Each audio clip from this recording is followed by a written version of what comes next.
Okay. Okay, hello and a very good day to everyone.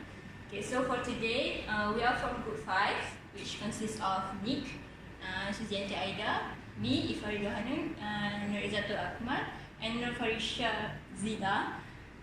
The others will introduce themselves when their parts are coming over soon. So, what are we going to discuss today is about business ethics and governance, especially on topic 13 and 14.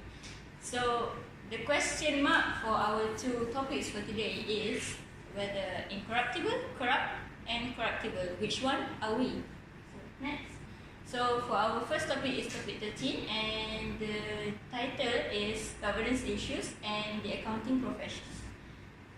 Okay. So, what are we going to present today is about corporate fraud, types of corporate fraud, public interest on professional accountants, and also codes of conduct for professional accountants. Okay, so first of all, what is corporate fraud? So, corporate fraud are activities undertaken by an individual or company that are done in a dishonest or illegal manner for their own benefits. So, fraud is a very general statement. So, usually we know fraud is something that is done illegally or and very, just as I said, it's a dishonest or illegal manner. So, fraud is like doing something for your own benefit, and it makes something. It is very. How do we say it?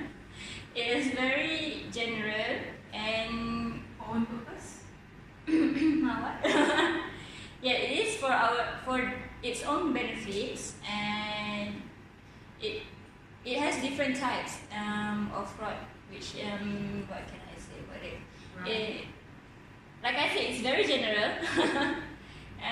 It can either be financial fraud or identity fraud. So in our context, we are talking about financial and organizational fraud. So corporate fraud is also known as corporate crime, or popularly known as white-collar crime. And most cases shown that these activities start out small and ended up being very complex when it is detected. So usually people start these fraud cases in a very small transactions, so that it's not so that it's not detected, and it's because usually they intended it to not be ongoing, but like human interest said. So when they see something that is very beneficial to them, regardless of whether it is in good manner or not, so they will, not all, but most of the people will eventually go down that road. So when these activities are small, so they start up and maybe in different set of accounts. Maybe first they start in another account and like maybe accruals, and then they start to payroll, and eventually when they have become too much and quite sometimes it's undetectable because it has become very complex. Next. So some prevention to avoid this fraud. Some prevention measures are done by establishing policies and laws by the government, and these activities are unethical. These corporate fraud activities are unethical and will threaten the individual or organization to credibility crisis among the public. Credibility crisis is the problem where an organization or an individual have problem to have the public's confidence in them. Like, okay, for example, maybe ABC company is involved in probably a fraud case. Maybe there is a scandal of misappropriation of asset. So even if the ABC company is restructured due to that detection of fraud, there is a probability that in future the public has lost their confidence in that company, even though the management has been restructured. So the company is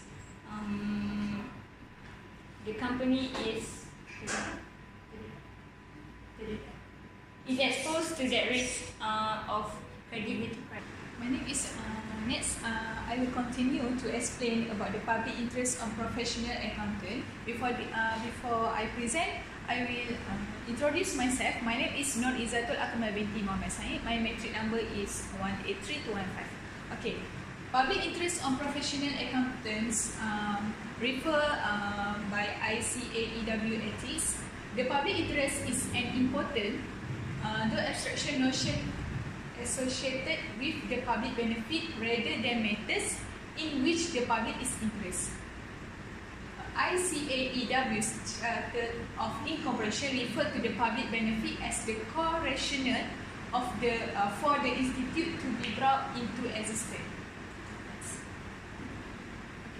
Accountancy profession action to further the public interest include: first, developing technical and behavioral standard. Second, establishing an infrastructure of training. Next is development, monitoring and enforcement to help ensure those standards are applied. And last is promoting programs to advance thinking and develop guidance to further the profession contribution to. Behavioral standards are manifested in ICAEW Codes of Ethics, which recognize that professional work requires the application of extensive judgment based on expert and often complex knowledge. The code is based on that of the International Ethics Standard Board of Accountants. Next. IESPA, which is could recognize the accounting profession public interest responsibility and is based around a set of fundamental principles of ethical behavior. Okay, this is code of conduct by IESPA, which is first is integrity. A professional accountant should be straightforward and honest in all professional and business relationships. Secondly is objectivity. A professional accountant should not allow bias, conflict of interest or undue influence of others. Next is professional competence and duty.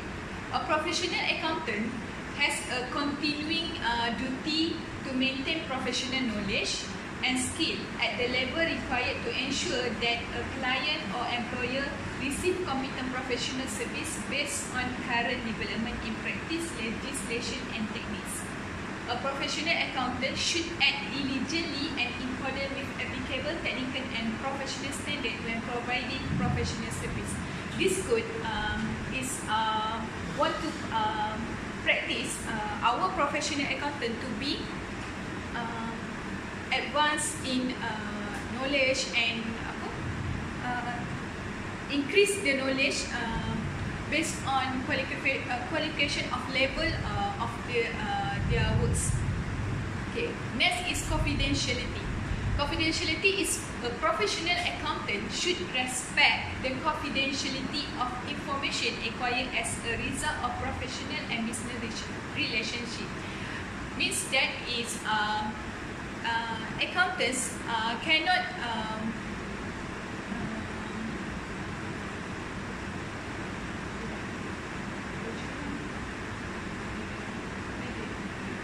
reveal the information of customer to or the client to others.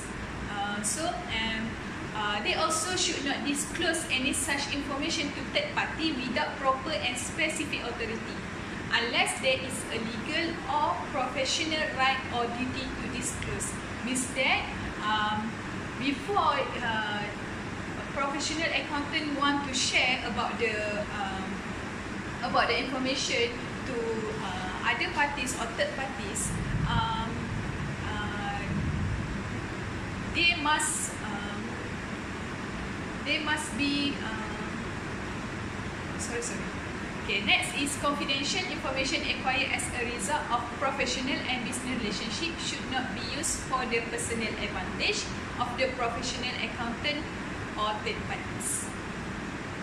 Okay, for the professional behavior, a professional accountant should comply with the relevant law and regulation and should avoid any action that discredit the profession. Means that when we doing the job or work in dealing the client in the a professional must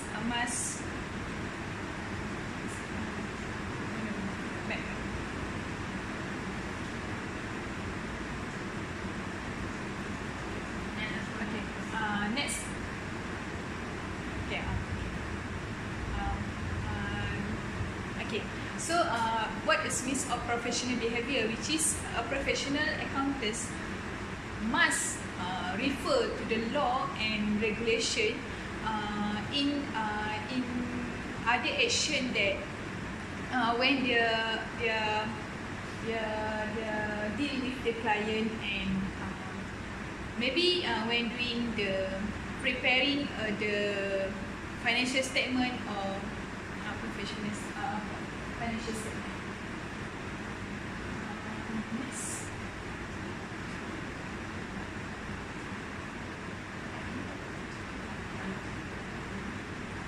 Next is about the fraud and corporate crime. Okay. Before this, my friends explained about the fraud and a little bit explanation. What is fraud? Fraud is activities undertaken by an individual or company that are done in a dishonest or illegal manner for their own benefits. Okay. Definition of corporate crime is. Okay. Definition of corporate crime is white-collar crime or corporate crime more correctly refers to financially motivated non-violent crime committed by business and government professionals. Sociologist Edwin Sutherland in 1939 defined corporate crime as a crime committed by a person of respectability and high social status in the course of their occupation. One of current issue about the fraud is economic crime in Malaysia has risen over the last 2 years. We can refer to this article, which is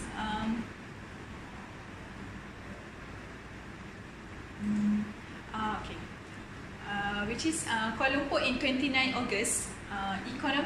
They said that economic crime in Malaysia has risen over the last 2 years as some Malaysian organisations appear to ambivalent about addressing the risk of bribery and corruption. So,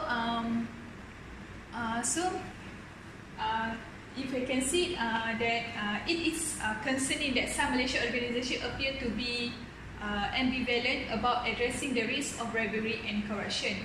So, having a strong corporate culture advocating zero tolerance toward fraud is important. But without sufficient control in place, organisation risks allowing economic crimes to fall through the cracks. Tan said that here today at a meeting. Okay. Back to the sessions. Okay. So this is another issue that we have found, which is 5 more scandals fraud cases of 2018. This is you can refer if you want to get more knowledge. You can read the article. This is about five cases of the scandal, which is the first is SEC charges Terranus Incorporation and its founder and CEO Elizabeth Holmes with fraud. And this is about the scandal into the next.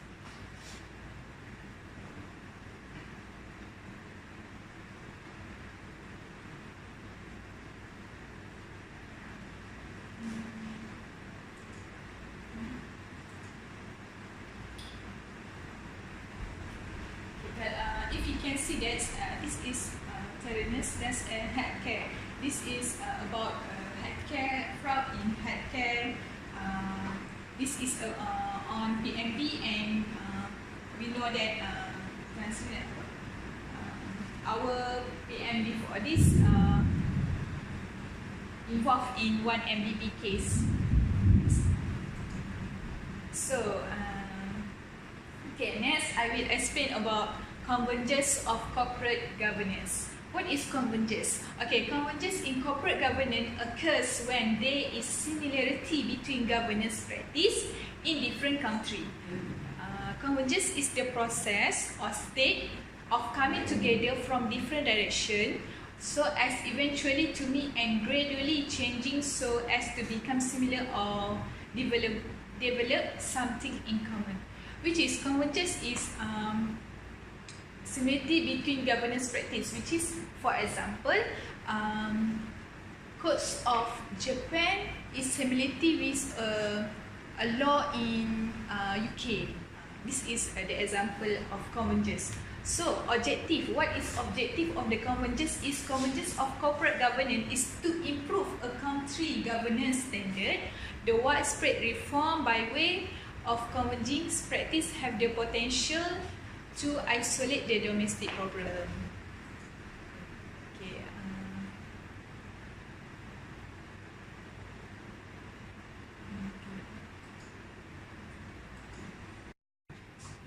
Okay, thank you. Okay, we'll proceed on human governance.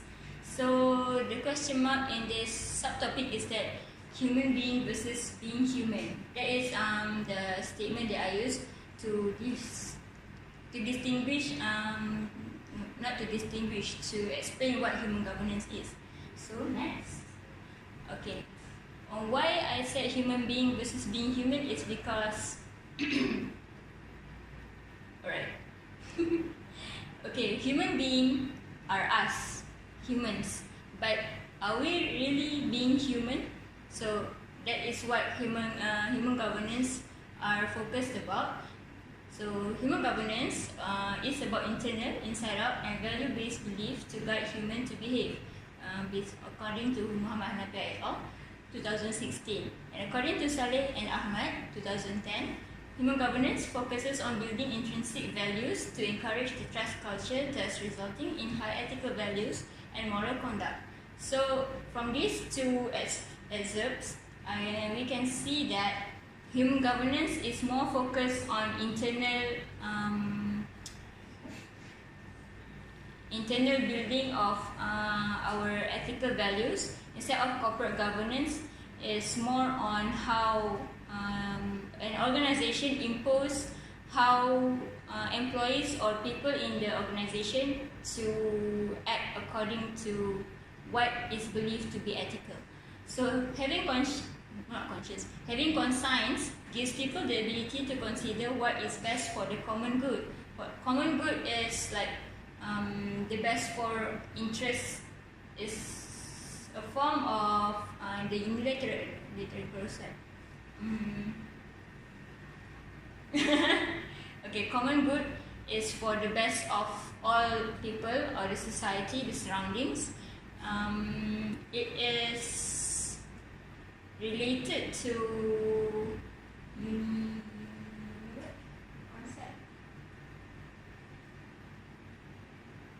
concept of ethics.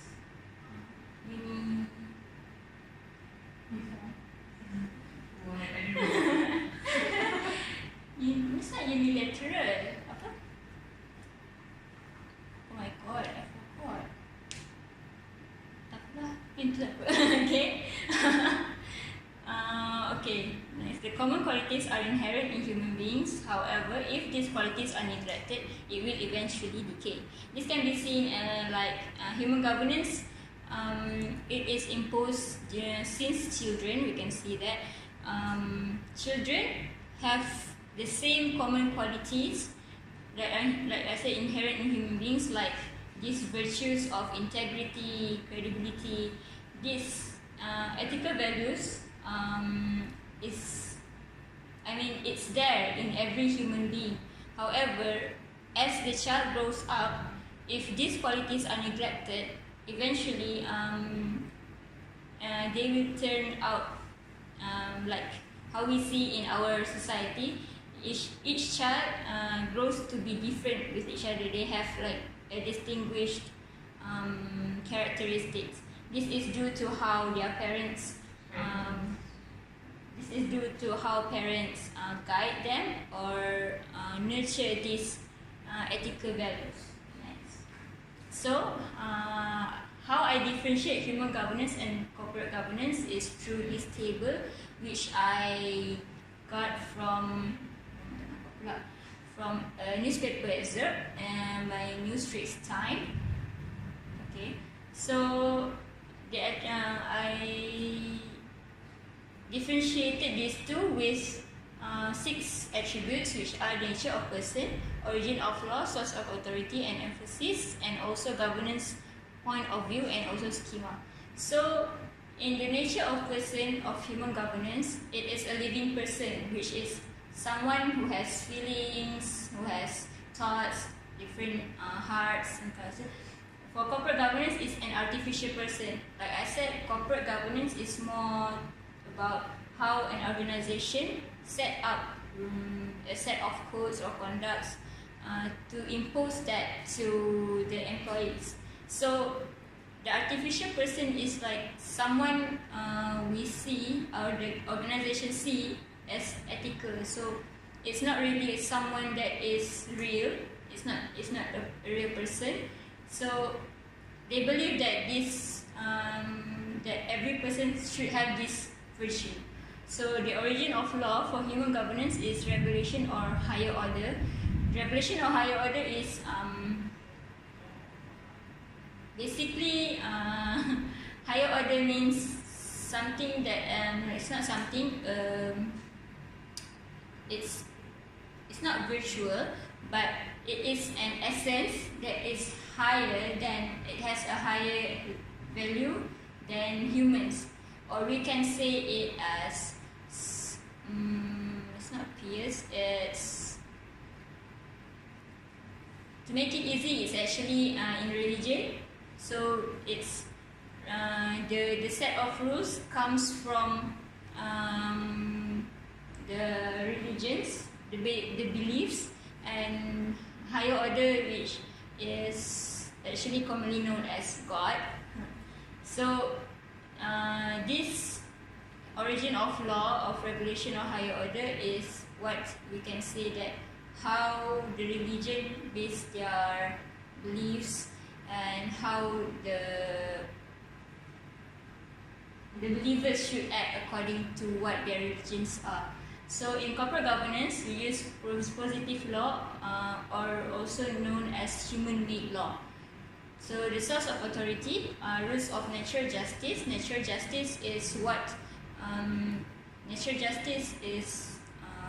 what we perceive, what we feel like what we should do as like that is fair to everyone. Like for every single thing that we do, natural justice comes in when we think that should I do this because it will affect somebody else. So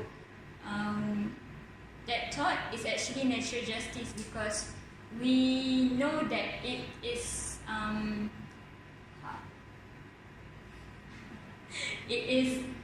the other person's or the society's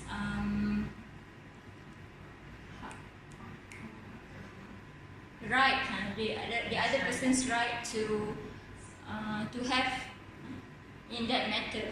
So for corporate governance, the source of authority is the acts of parliament. Like I said, the origin of law is human-made, so the authority should be the parliament.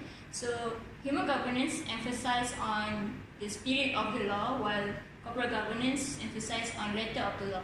So spirit of the law is what the law prescribed.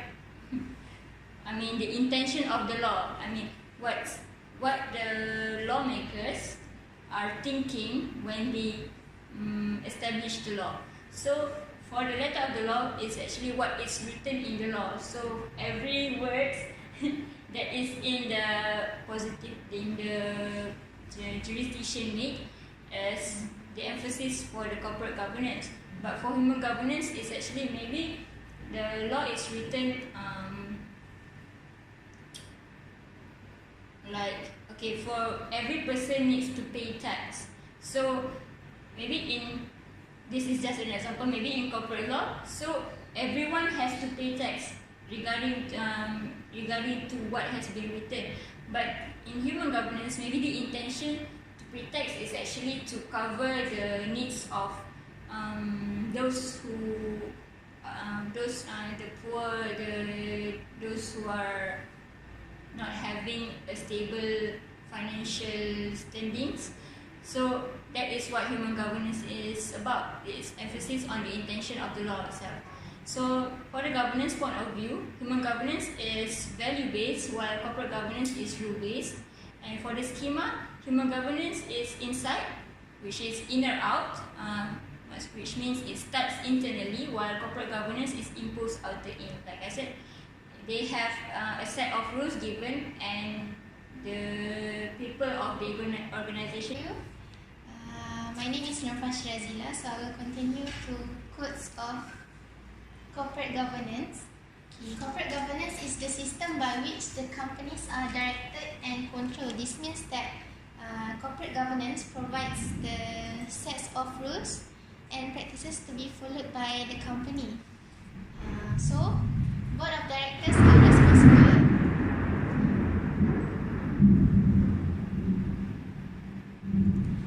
Board of directors are responsible for the governance of the companies. The shareholders also role in governance is to appoint the directors and the auditors. Corporate governance is therefore about what the board of the company does and how it sets the value of the company. The corporate governance code sets out standard of good practice for listed companies in terms of board composition and development, remuneration, shareholders relation, accountability and audit.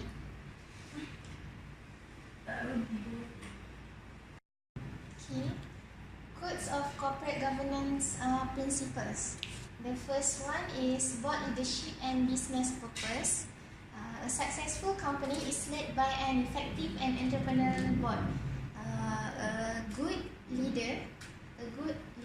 and effective leader will result to a successful company.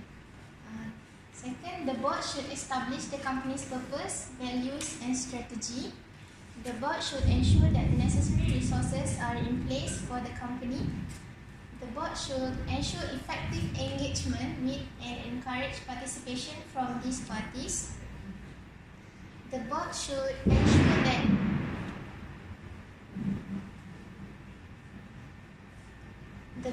ensure that workforce policies and practices are consistent with the company's values and support its long-term sustainable success.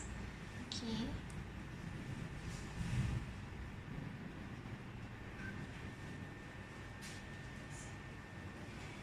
Next, the second one is division of responsibilities. The chair leads the board and is responsible for its overall effectiveness in directing the company. In this context, there should culture of openness in the company. The board should include an appropriate combination of executive and non-executive, and in particular independent non-executive directors. Next, non-executive directors should have sufficient time to meet their board's responsibilities. The board, supported by the company secretary, should ensure that it has the policies, processes, information, time and resources it needs in order to function effectively and efficiently. They should provide strategic guidance and specialized advice in the company. The third one is composition, succession and evaluation. Appointments to the board should be subject to a formal, rigorous and transparent procedure. This means that the appointments must be easy to follow by the board. An effective succession plan should be maintained for board and senior management. The board and its committees should have a combination of skills, experience, and knowledge. Annual evaluation of the board should consider its composition, diversity, and how effectively members work together.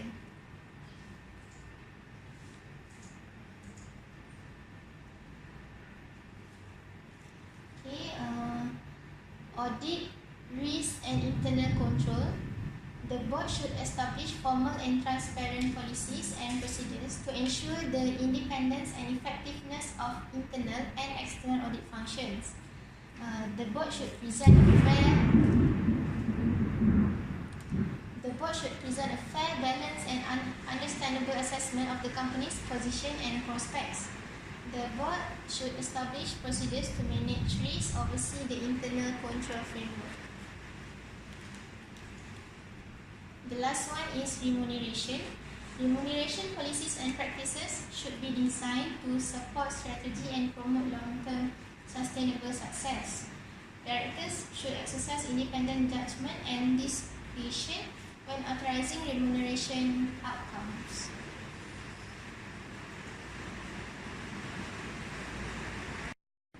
Thank you, Iwa, again. So, I will proceed for this, human government versus corporate government. So, as what Iwa said previously, corporate governance is an important thing since there is no needs of rules and regulation to control society as a whole and avoid the unwanted behavior. However, human governance focus on the human aspect and how to govern them internally. So, what can I say with this is that corporate governance is more likely external and human government is more likely internal. So, I quote this word from the Associate Professor Dr. Arfa Saleh. We do not want people to do the right things because they are compelled by law or by code. We want to encourage integrity, doing the right things even when no one is looking, as something that you do for the best of the organization. So I will end this presentations of the topic with this. Okay, so thank you. This is our reference. There are 7 reference. So as what you was said previously, the slide might not appear in the video, but you can see it from the slideshow, but here we cannot see clearly. Okay, so that's all for this topic. So we proceed to the case. Okay, hi. I will proceed to our case study presentation. Happened in Asia Pulp and Paper. Okay, I will start on the overview of Asia Pulp and Paper. Asia Pulp and Paper, also known as APP, based in Jakarta, Indonesia.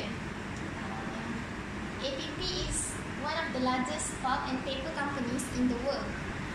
It is founded by Ika Cipta Wijaya. It has 14 major companies in Indonesia and China. So, APP has current annual combined pulp, paper, and packaging grade capacity of 18 million tons per year. So, it has market their products to 120 different countries. Okay, the crisis. In early 1994, the company moved its headquarters from Indonesia to Singapore and began to borrow money to expand aggressively.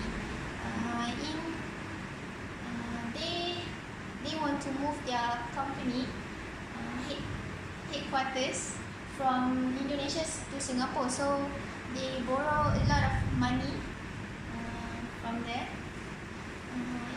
By 1997, and as a result, the Asian financial crisis, APP became one of the world's largest corporate debtors when it carried over 7.1 billion in outstanding obligations. So because of that, they have loan of 7.1 billion. APP and its parent, the Sinarmas Group, have pursued a two-pronged strategy designed to protect their core assets in Indonesia and China. So, to protect their asset in Indonesia and China, they plan two strategy. The first one is they borrowed heavily to stay current on interest payment and to repay maturing debt issues on time. The second one, Sinarmas took steps to ensure that the group's Bank International Indonesia qualified for recapitalization by the Indonesian Bank Restructuring Agency by injected 628 million into Indonesian bank to restore the bank's capital holdings. The APP's financial collapse. So after the financial crisis happened in late 2000, APP's financial situation become worse. Several of the group's long-term obligations came due to at the time that APP was also carrying substantial short-term debts. At that time, they also have carried a lot of debt, so they cannot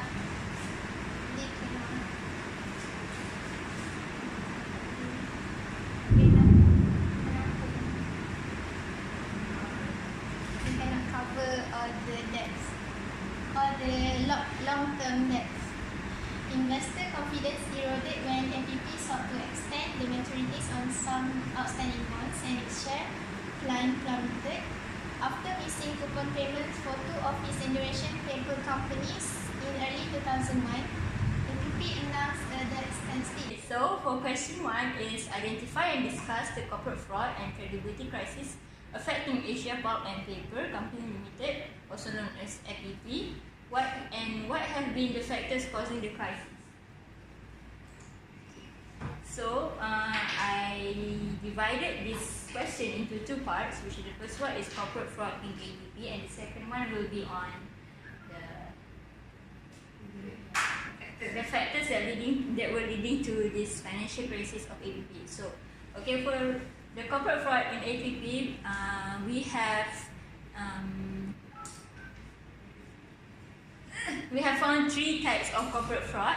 Yes. Okay, the first one is the use of financial markup practices. APP's financing is supplied by 12 international financial institutions, including Bank of China. And these international financial institutions have been actively promoted APP's debt securities by artificially inflating the cost of investment projects to secure much larger amounts of financing than what they actually need.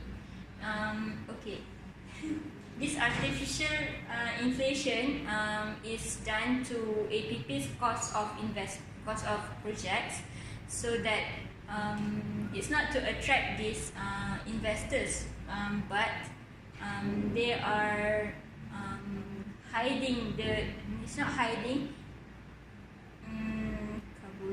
They are blurring the information about the actual cost of project for APP. So actually, maybe the project is only cost around 1 million, but during the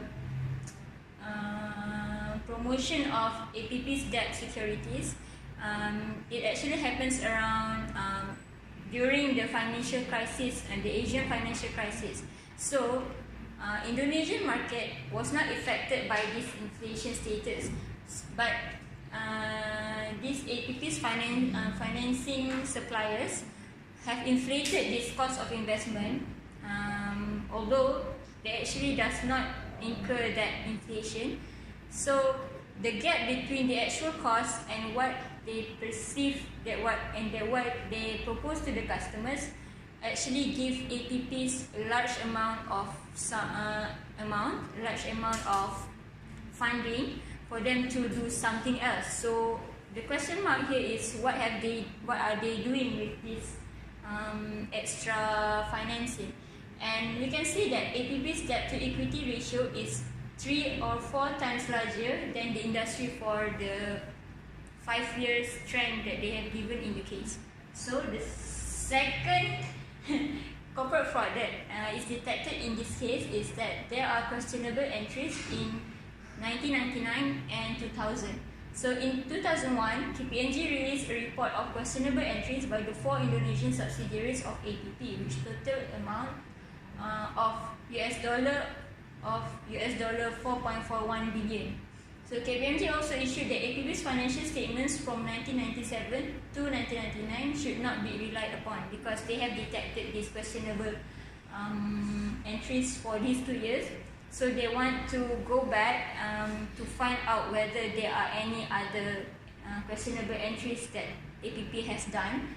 So these 4 Indonesian subsidiaries of APP, as we all know, APP is a very huge, has a very huge structure, huge and complex structure, and these four subsidiaries, 4 local subsidiaries are very prone to fraudulent activities. Next, and the third corporate fraud that we have detected is mischaracterized assets. So in the case, it is disclosed in APP's local subsidiary, which is Pindo Delhi. The cash balances were actually deposits in Wijaja controlled private bank based in Cook Island, which is in New Zealand. So the bank's balance sheet consists of illiquid undeveloped real estate near Pindo Delhi paper mill. So these 2 entities are very much related because, however, we can see that the location of these 2 entities are very further apart because Pindo Delhi is in Indonesia and Cook Island is in New Zealand. So why is it that in the Cook Islands balance sheet there is they have acquired assets of undeveloped real estate at Pindo Delhi? So next is the credibility crisis of APP. So in this case, it is apparent that the creditors of APP has started to question their ability to pay their debt and even try to seek relief from Singapore legal system. And when the news of APP was indulged in cover-ups to hide their true nature of their balance sheet broke out, as the KPMG released their reports, they were then delisted from New York State Stock Exchange and their shares had crashed to almost 100%. Almost, but not 100%, it's around 98%. So this shows that APP has lost its ability to be trusted from the public. Okay, so the factors that may lead to APP's financial crisis, we can see that they have extensively promoted their debt in securities. So we can see that APP made too many borrowings in a very short time, which is around over USD 4 billion in only 3 years. And these new debts that they have been making are new debts, which is short terms and high interest rates.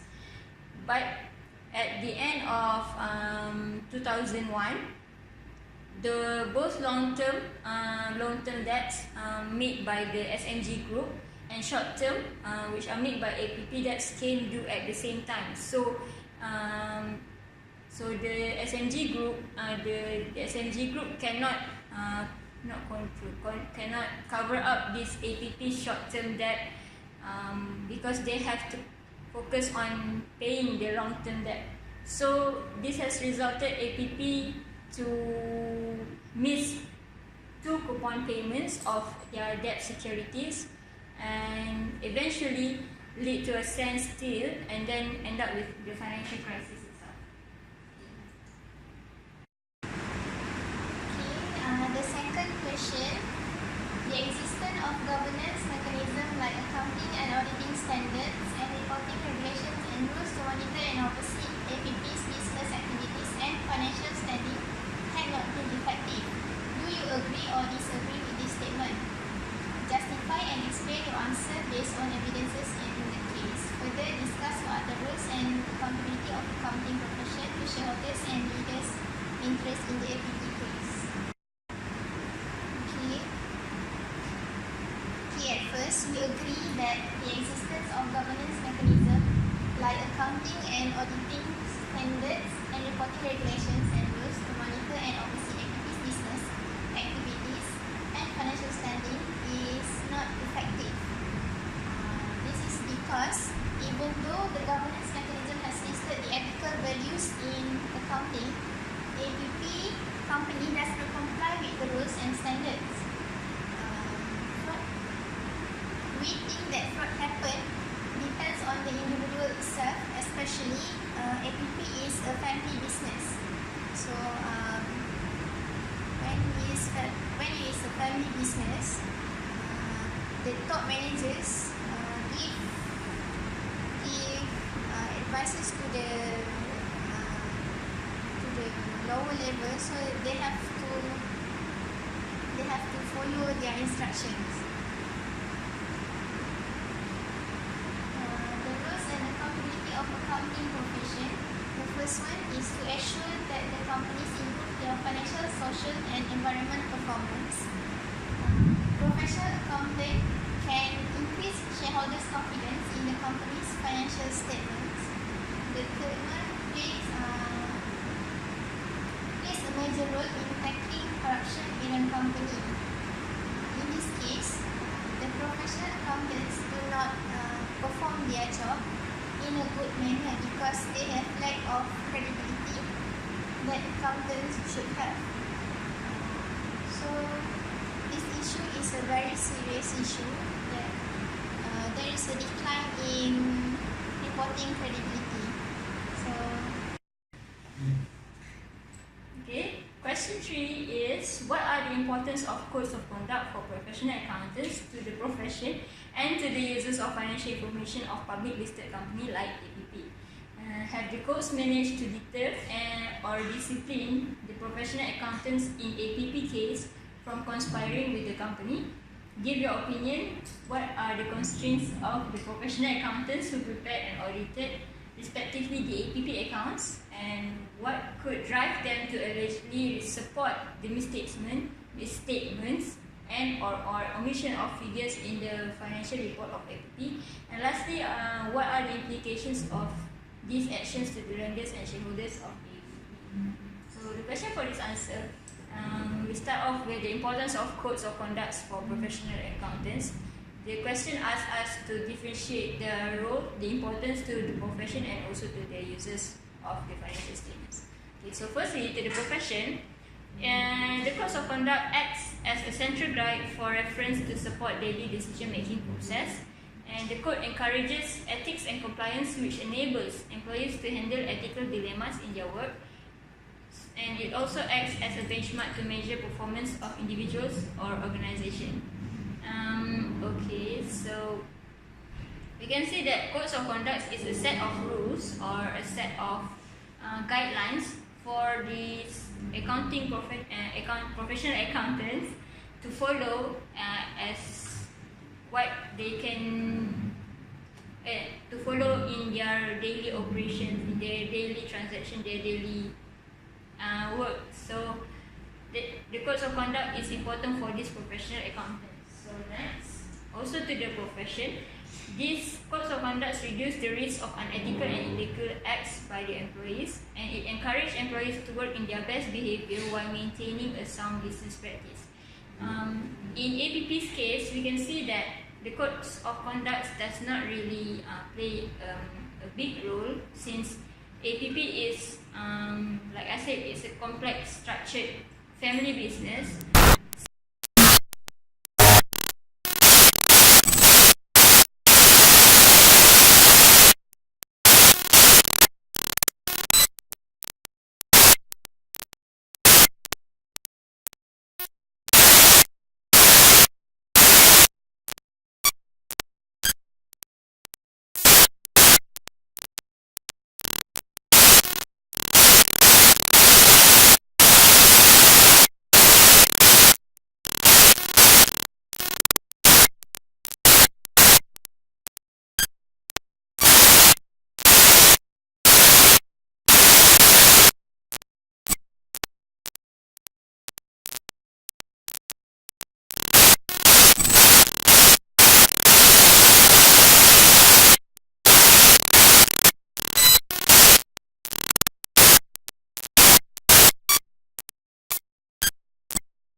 yeah, I will proceed for these questions.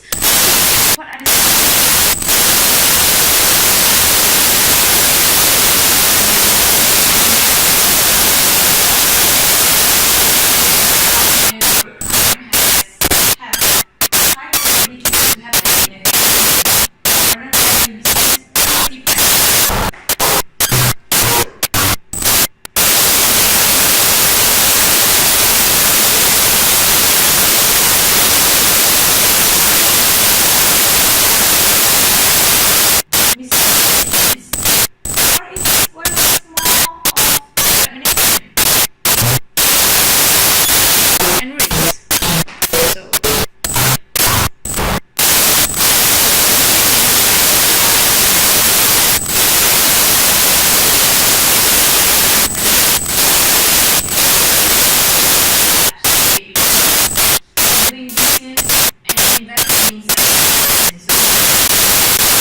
in January 2001, there will be a parent deployment of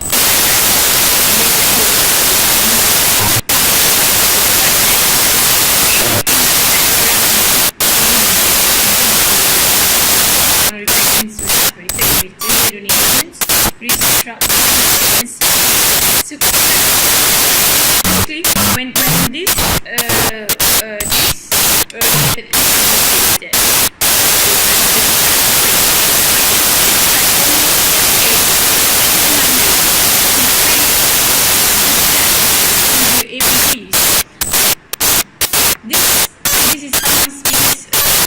that I creditor need to have these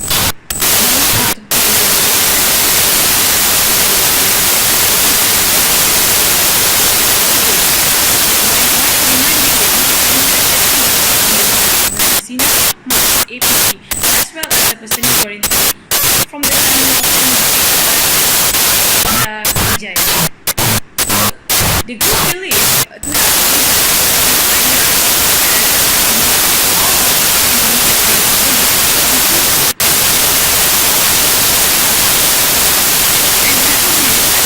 good belief to company already have expressed that some of them might have gone further, implying that some of the party will not get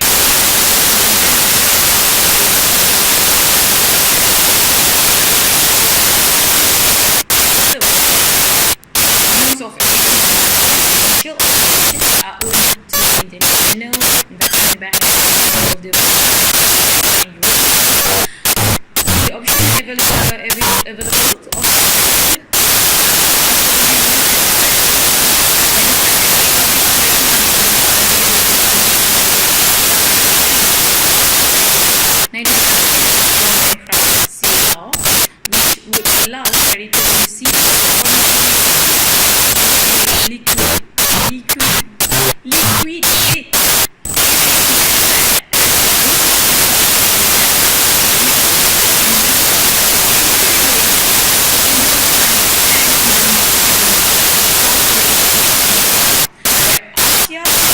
and pepper incorporated.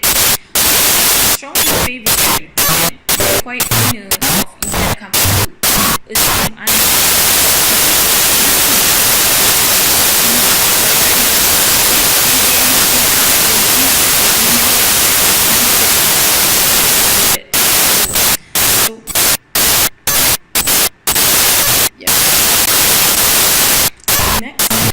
assume predicate further complications.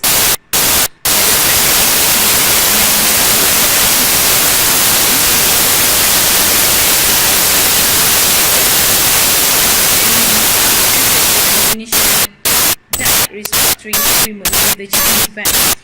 In the event that APP threat to be liquidated, IBRA and the Chinese bank are much stronger positions.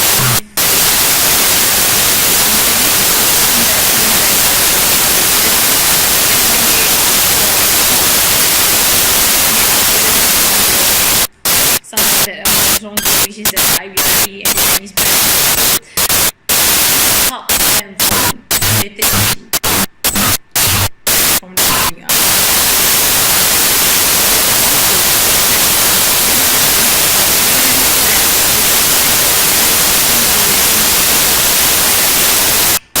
Option that will allow at least partial debt recovery, so it's only allow for partial, but still have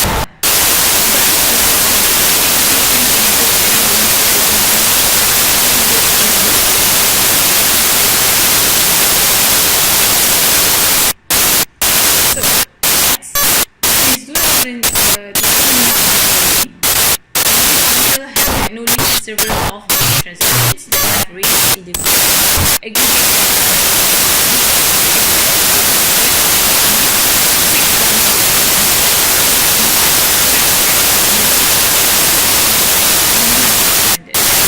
more creditors are likely to have access to the account until September 2001. So basically,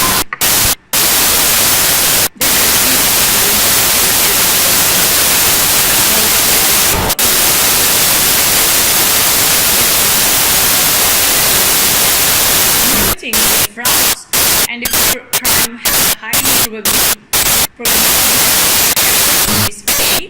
or non-family business. So generally,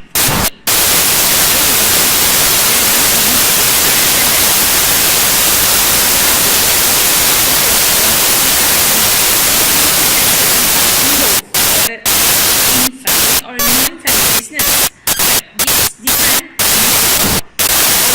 benefit actually wants and in terms of financial motivation as well.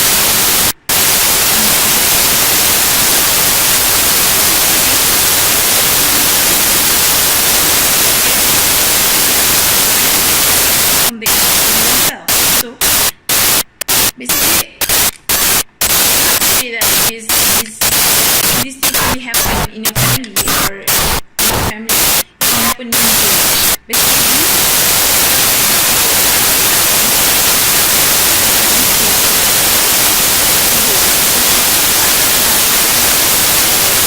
They start to continue corporate crime. They start to have this good feeling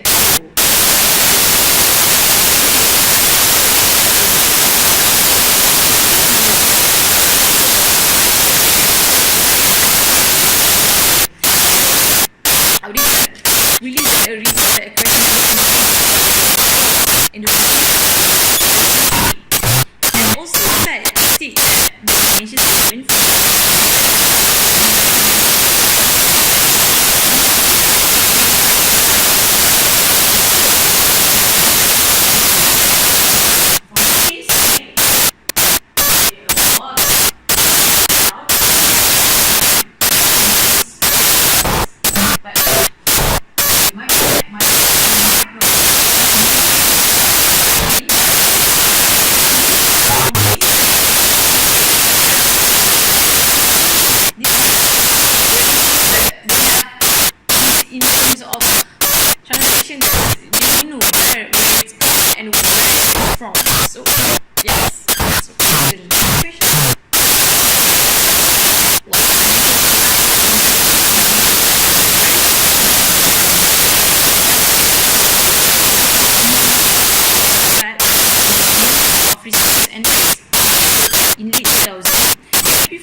these are traits that's repeatedly investor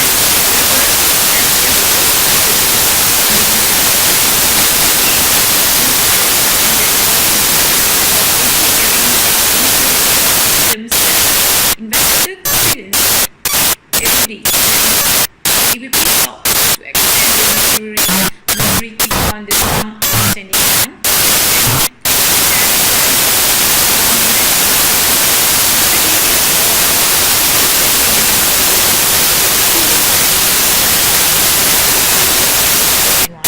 ABP announced that stands still, saying that it will stop paying principal and interest outstanding obligations to the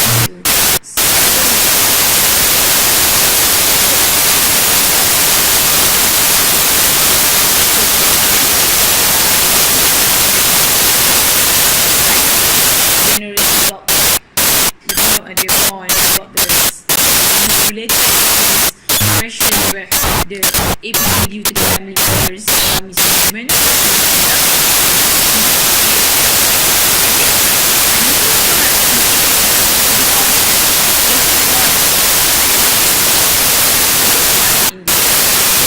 They still misconduct financial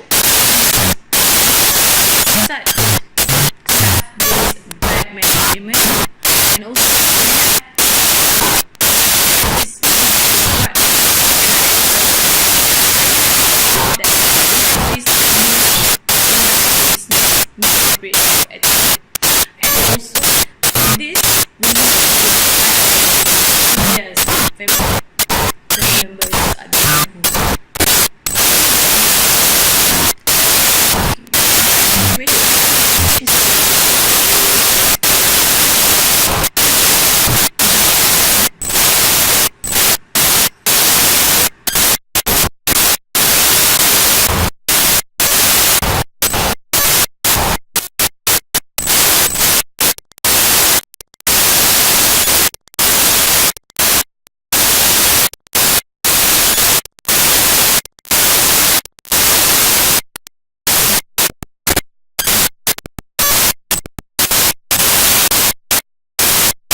Thank you.